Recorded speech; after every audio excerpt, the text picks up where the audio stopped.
Hey guys, Keenan Wynn from Windy Fishing Guide Service, and this cold weather has got me thinking about open water lately. So for me that means cleaning the boat, changing the fluids, ensuring that everything's ready for the season as well as tackle prep. And today I'm going to show you how to tie a Marabou hair jig. If you've been in my boat on cold front days or high pressure days, chances are we're throwing hair jigs, or at least somebody in the boat is throwing a hair jig. I really love fishing these. They'll smallmouth, largemouth, walleye will eat these jigs, anything. I like 1/8 ounce jigs. I think a light wire hook is really important.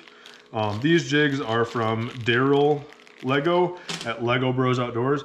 A link to his profile will be in the description. These are a light wire collared jig in 1/8 ounce. That light wire is super important. I like to fish these on a 7/6 light or medium light rod with a 4,000 size reel and 6-pound braid. So the reason for that 6-pound braid, 4,000 size reel, as well as that long light rod, you can really whip these super light jigs and get a good cast out, which is important when you are dealing with drag as well as just a really light jig. So the culmination of the rod, reel, and braid can really launch these jigs out there. Startup cost is very cheap with these. You can buy a standard fly tying kit with a bobbin and a vise and probably a pair of scissors for like $20. So I like Vivis 140 denier thread. I've got a pair of Fiskars scissors here. These are just nice because they're sharp. Super glue and a vise. I buy my Marabou by the ounce, so you have a lot of selection, because fiber selection will determine how your jig looks. Longer vein, bigger profile. Shorter vein, smaller profile. Now you can vary this. I like a really big profile and a lot of dense Marabou to really slow down the fall of this jig. But let's get into it, guys, and tie this jig. We're gonna start this jig head by tying on, this is Vivis 140 denier fly tying thread. I'm just gonna wrap over my thread just behind the collar. We're going to go no farther back than the hook point. Grab my scissors, cut that end. So I like to tie in two contrasting colored hackle feathers. Some guys tie in crazy stuff like purple and blue and whatever. I like to do a reddish, orange, kind of brown.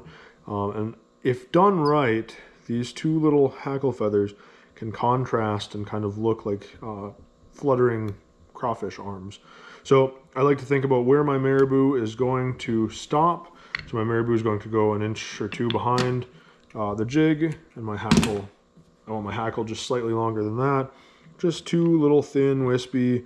I like to tie one on each side of the jig so that they are well spread out and kind of give the effect that we want here. Oh, pull that one off. Tie those on. All right. So we've got our two contrasting hackle feathers tied in there, and we're going to start with our Marabou. So start right north of the hook, or right above the hook shank. Cut off that Marabou right where you want it to be homogeneous throughout the entire jig. So where it stops being so thin and wispy of a vein, and then obviously you want to choose a very thin quill as well. The thinner the quill, the more you can pack on here. And that's another thing, is you can really play with density in these jigs. I really like a really dense skirt with a very heavy or a very light jig head. Now I want this fall rate to be very slow for those lethargic cold front days.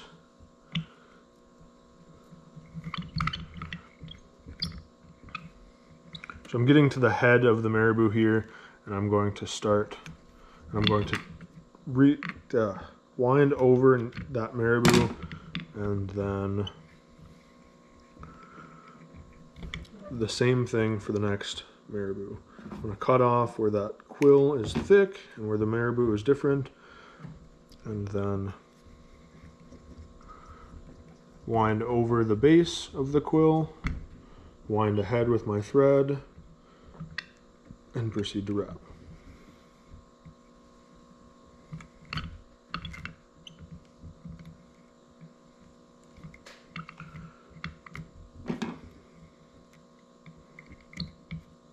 so I'm at the base, I'm at the head, the point of this feather again here. So I'm going to wrap over it, pull off any of the remaining tip. You don't want that tip to be in there and kind of cause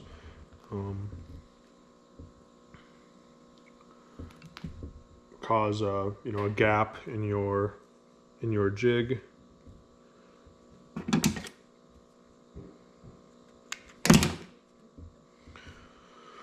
Cut the base where the Marabou's different, and wrap again. It's important to grab all of those fibers and pull them back so that you're not constantly wrapping and re-wrapping over your existing fibers. It can also help to relieve small amounts of pressure and let it unwind itself a little bit. It can make the fibers kind of let go of themselves. All right, so I'm back. I'm at the head of the jig. I finished my Marabou there. Cut that tip off. I'm going to wind any of that in. So we have a nice thread collar here. I'm going to throw a couple whip finishes on the head here.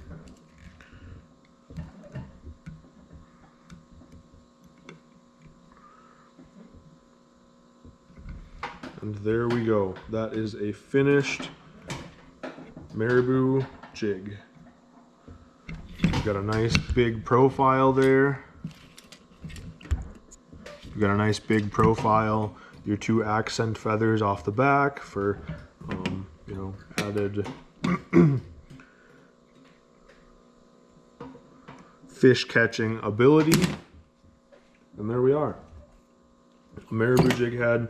Now I like olive, I like black as well, olive and brown, black. You don't need to throw in the accent feather, but I really like to as well. But there is a black, and then there's another olive. But olive, black, I like to stay natural. A lot of guys, like Seth Fighter, likes wine. So all of those can be really good choices. That is how you tie a Marabou hair jig.